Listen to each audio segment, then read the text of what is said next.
Good morning and welcome back to the Bus Stop Banter. This morning we have special guest Beckett Jones. Can you say hi? Hi. So this morning we're talking about what it's like to have cochlear implants. So Beckett, how long have you had cochlear implants? Since I was born. Yeah, since he was born. So he was 13 months when he was activated, but he had surgery the day after his first birthday. So a lot of people have questions about hearing loss and cochlear implants, and Beckett has gotten a lot of questions throughout the years. So let's start with the basics. Beckett, what is a cochlear implant? How does it help you hear? I can't hear anything when they're off. Yep. So then they sit in your head, right? So there's a piece inside your head. What's the piece inside your head? A magnet. A magnet. And then the piece sits up on top. And then when you have them on, what does it allow you to do? Hear better. So Braxton, do you remember when your brother was born and he was deaf and surgery? You were little, so do you remember anything? I don't really remember anything. Yeah. So it was a shock. So Beckett has a thing called Connexus 26. So when one gene is paired with the other, so Jason's got one, I have one, it causes hearing loss. And so this is the most common form of hearing loss. So Beckett, you were born with hearing loss. You have cochlears. How have they helped you in school? I learn more. The teachers like me. Yeah. What do you like about them? That they're nice and kind and they know about them. Your teachers? They don't know about them and I teach them. Yep. So when Beckett was younger, he used to have a lot of people ask questions. And Braxton, what would you do when somebody would say, oh, look at what's on his head? Or they would whisper, what did Big Brother do? I would always, because, it kind of made me mad a little bit. But I would explain it to them as best as I could. But I always went, when someone started talking about it, because it just made me uncomfortable. So then, Beckett, when people now ask you questions or point, what do you do? I just say I'm deaf. You say you're deaf, and then you explain your cochlears, right? And how they're your super ears? Yep.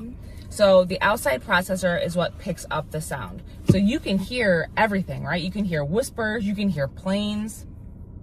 Is there anything that's still really hard to hear? No. No? Really? They're pretty amazing, right? Yeah.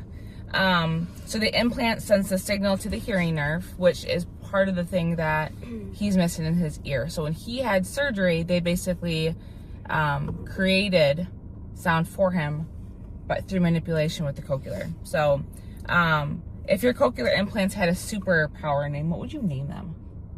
I don't know.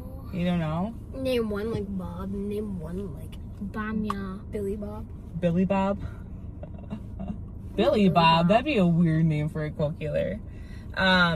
So what happens when your cochlears come off? I can't hear nothing. It's just silence. Yeah, complete silence. It's just So, peace. and it's pretty easy because you're able to put them back on yourself, right? Yep. And hurts me. Yep. So many people don't realize that the hearing stops as soon as the processor comes off, right? So some people, it's not in your ear, maybe it fell off. So sometimes when you're in baseball, it falls off and you can't hear anything, right?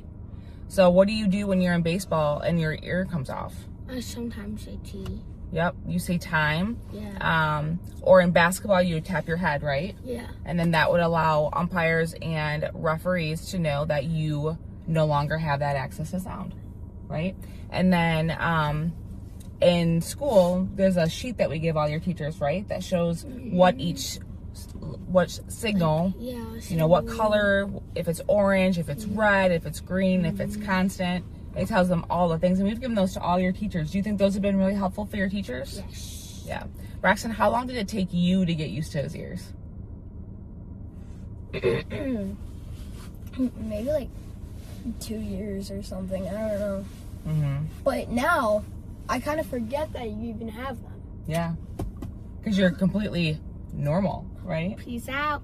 Peace out. Dude, he did that yesterday when we were wrestling. He's like, I don't have to, or he was talking to my dad because my dad was trying to talk to him, and he took him off, and he's like, I don't have them on, so I don't have to listen to you. Peace out. That was actually really funny. That was really funny.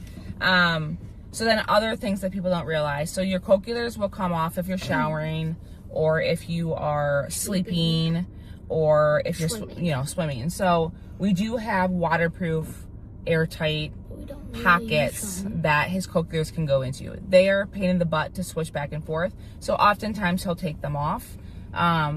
But it's kind of cool, right? Because you can actually swim with ears, which is really cool. We're very careful in lakes. We keep them off because heaven forbid they get in the bottom of the lake. I'm not going to the bottom of the lake. You can't. Oh, yeah. Remember it fell down the pool? Yeah, so our friend's pool, so his cases are clear with a little bit of blue on them. And we were swimming one day. It's like so bad to try to find them. Yeah. I remember putting goggles on and I barely skimmed them trying to pick them up. So one came off when he was jumping in the diving board, and we had to get it off the bottom of the pool, but they were safe. It was so deep. It was deep, but we were able to retrieve them, and there's nothing wrong with them. What is it, like 15, 20 feet right there? Yeah, so it was kind of cool because there are waterproof areas, or waterproof, like, what do you call them? Pocket sleeves that go on your cochlears. All right, so let's talk about misconceptions. Have you ever had somebody look at you and say, you don't look deaf? Yes.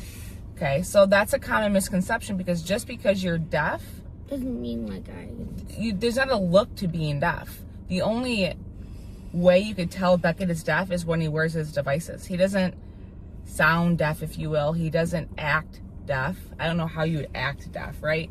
There's times when you're like, hey, I can't hear you, right? Or you're having a hard time, but there's an FM system that he wears, that his teachers wear. Like a microphone. Correct. That helps to drown out the noise. And that's pretty helpful, right? Yes. And your coaches wear it as well? Yeah, which is really, really fine. So another misconception, the implants fix your hearing. It helps you have access to sound, but you're always going to be deaf, right? So a lot of people are like, oh, he's healed. He can hear. That's great. No, that's not how that works. You're always going to have super ears. Stop picking at your toenails in my car. That's disgusting. Oh, my. Ugh. Is hearing in a noisy gym really hard? Yes. Or like in a crowded area? Yes. Yeah. All right. So myth number 3. If you can talk, your hearing must be normal. No. Speech doesn't tell the whole story, and hearing loss exists in a really large spectrum. So because Beckett doesn't sound deaf or talk, a lot of people think that because you're deaf you can't talk, right? He was implanted and had cochlears when he was really young. There are some people who are deaf that do not talk, and that's okay, right? We're not judging them. That's totally fine. Beckett, we wanted him to have access to sound. Now if he gets older and he wants to take them off, that's your prerogative. There's times right now when you get mad at your brother, and what do? Take them off. Right? And then what does he think? He doesn't have to listen to you? It makes me so mad.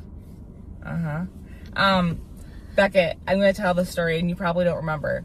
So when you're in daycare one time, you and I were just talking about this, I think. You hid your cochlears from a teacher. Oh, yeah. I remember. You hid them in the bottom of a puppet, or inside of a puppet. And your teacher was panicking because she didn't know where you hid them. I would be too. And I mean, she was to the point where she was almost crying. She texted me, she's like, I can't find his ears. And we were starting to panic. And then when she got really upset, you finally showed her where they were. You hid them in the inside of a puppet. So Beckett thinks he's got jokes. So, yeah. All right. I was little. How'd I know? Oh, you knew. All right, let's talk about school for a second. So background noise, teachers facing the board, group work, missing instructions, hearing fatigue. So how hard is it when you're in school, when the teacher has their back to you and they're trying to explain something? I know you have the FM system, so that helps. It still is like, it's medium. I can hear them when they face me, but not like that. Yeah, so it's really hard, right? So during COVID, when we were wearing masks, that was really hard for you because Beckett lip reads really, really well. He can have full conversations without his ears on, can't he? Oh, dude. It is so weird because I think there's so many times where I have been like, I basically say stuff and without your ears on, you literally know exactly what I'm talking about. He lip reads that well, you guys. Like, you can have a full conversation.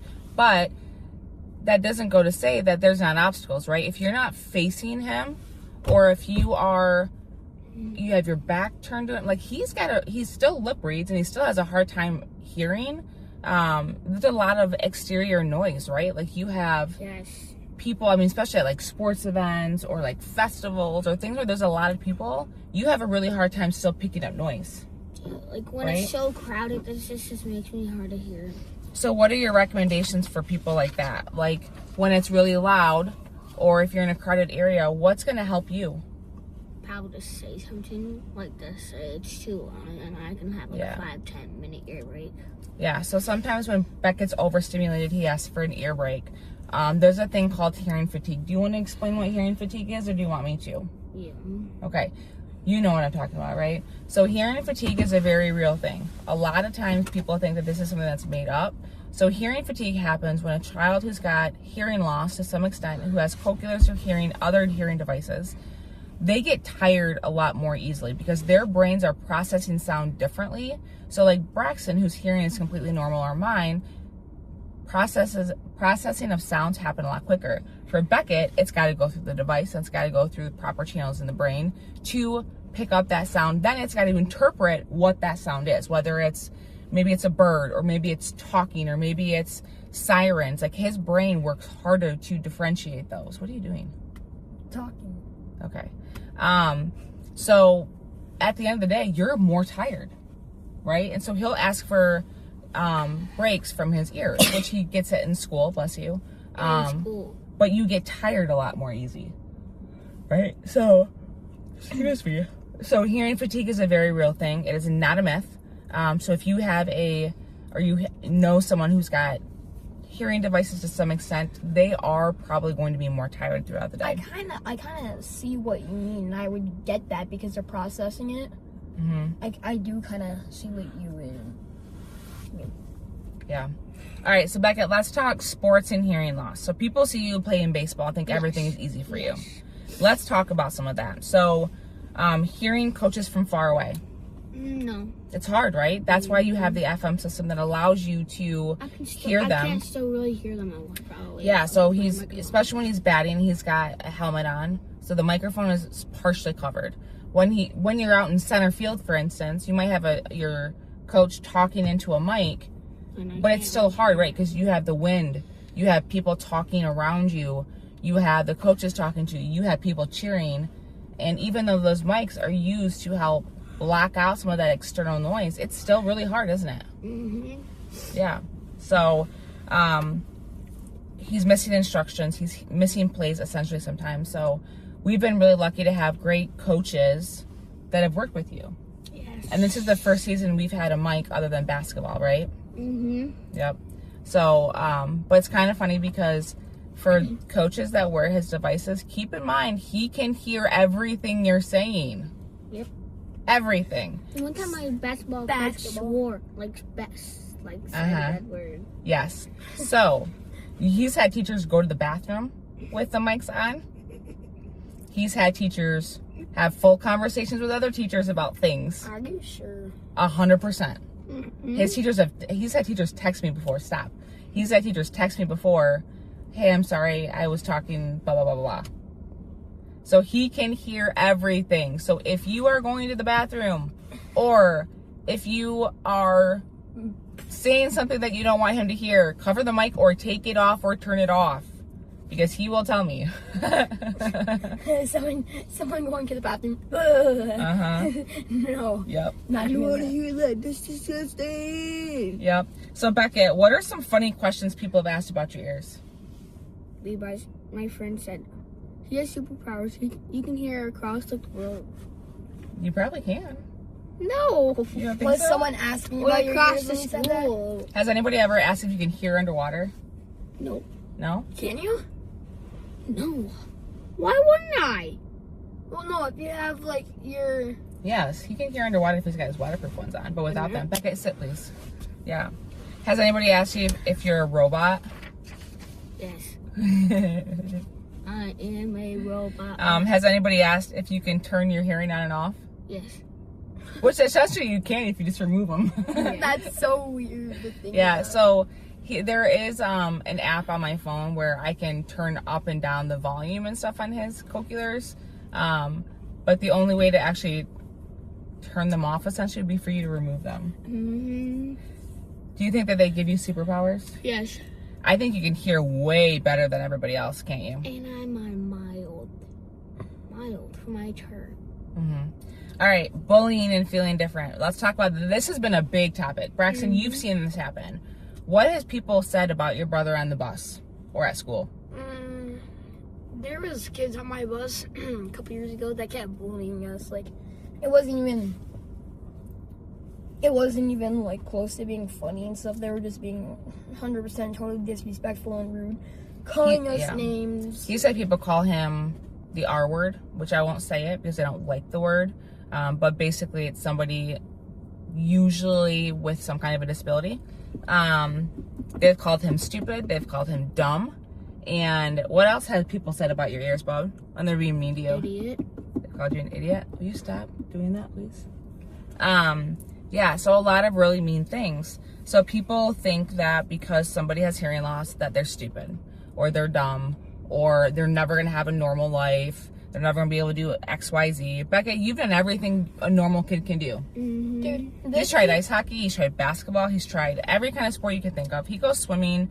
He runs. Bowling, pickleball, hand pickleball. Right, so he does everything a normal hearing individual can do. Right? Sure, there might be some careers that you simply can't do when you're older. Yes. But like you could also be a pro basketball player. Yeah, I can play like basketball. The weird thing is, everyone was calling him names. This kid is above average in most things in school. What do you mean? And the kids that were bullying us are not. They were not smart at all. They were like below average. Okay. Beckett, has there ever been times when you feel like you're being left out because of your hearing? Yes. Yeah. And how does that make you feel? Sad. Yeah. What's something you want people to know about your hearing loss? That like I can't hear them sometimes, like when I'm at. Right. So it doesn't come off as you not listening. It's literally because you can't hear them, right? You want people to know that just because you're deaf, you're not different, right? You're just like the rest of us. You just have superpowers. I'm still a person. Yeah. All right. So another really important topic I want to close on is what people can do to help you. So tips for friends facing you when they talk to you. That would be helpful, right? Amari like taps me on the shoulder sometimes. Right, which is great. Like get your attention. The one thing I will say, guys, that really ticks me off, Braxton, we've talked about this, is when you're talking. Or someone's talking and you say, what? Because you literally can't hear and someone says, never mind. Yes, that's what a lot of people do in my school. And that stinks for you, right? Because you feel like you're just being ignored, right? Yes. And it's not because you're not truly trying to hear or listen. It's because you literally can't hear them. And when people say, oh, never mind, that's dismissive, isn't it? And that hurts. Hurts my heart. Hurts your heart, right? So don't cover your mouth when you're talking to him, right? Because when you go like this, he can't lip read. And it muffles the sound and it makes it hard. That's what we surrounded it sometimes. Okay. Like, she did a paper because she, and I don't think people know that doesn't help, right? That's why we're doing this episode. Repeat yourself. Can you pay attention? So repeat yourself, right? So if you are saying something and Beckett says, what? Or I can't hear you. Instead of saying never mind or get exasperated and annoyed, just repeat yourself, right? And make sure that you're facing him and that nothing's covering your mouth. And keep in mind that there's external noises that are really hard for you to hear, right? Yeah. Okay. Be patient with him. He's not trying to have a hearing issue, guys. He was born this way. And when you aren't patient with him and you make it seem like it's an inconvenience, then his self-confidence is impacted. He feels like he's an inconvenience. Let's not make anyone with hearing loss feel like they're an inconvenience. Right, Braxton? Right, Beckett? Yes. Right. And then include you in all the conversations, right? Don't exclude you because they think that you have hearing loss and you're not going to listen or understand or do any of the things, right? Right. Okay. All right. So hearing loss is just a part of Beckett's story. It doesn't mean that it's all that he is, right? It's not the whole story. You're just a kid. Any other kid, right, Beckett? Mm-hmm. You're a kid with superpowers. You're a kid with hearing loss, but you're a kid and you're human. And yes, you have hearing loss, but it doesn't define who you are. It's not going to limit you into what you can do in life, right? And that's what we want people to know. Braxton, is there anything you want to add as a brother with as a person or a brother who's got a brother with hearing loss? It's satisfying. It's what? Satisfying. Satisfying? Yeah. Okay. What? I think it's really weird, and I forget sometimes. So I will like accidentally like go like talk with my hand over my mouth or something without realizing. I think we all do it on occasion, on accident. It's not like but you guys don't like know when you guys throw it on it. Well, we try. We should know, right? But it's still hard, right? Because you are deaf. You will always be deaf. You're part of the deaf community, which is why we do a little bit of sign. We should do more. Like sign language. I know airplane. Braxton, is there anything else you'd like to add? Any tips or advice or anything? This is eat. I mean, this is water. If this is eat. They're getting bullied, try to stand up for them as much as possible. But also, like, try to help as much as possible. Yeah, it can be kind of annoying sometimes, but they didn't choose this life. They have to just live with it, and it kind of just sucks because you can't really change the outcome. Yeah, I can't change my outcome. I'm sure that there will be a day when it can be reversed, when hearing loss can be reversed. Hopefully that comes soon. And we'll see. We don't know if that'll ever be an option, but we know that there's always advances in technology and medicine every single day. Isn't there a type, or didn't they cure one type of hearing loss? There was, yeah. They've been able to fix it. But in the interim, Beckett's deaf. He's always going to be deaf. So it's really important that those that surround themselves with Beckett treat him as normal as possible, right? Like, normal is, it's such a platitude, right? Like, it's such a big word, big meaning, all the things, but don't make him feel different just because he's got hearing loss. Let's be inclusive. Let's not make him feel like he's left out or different, right?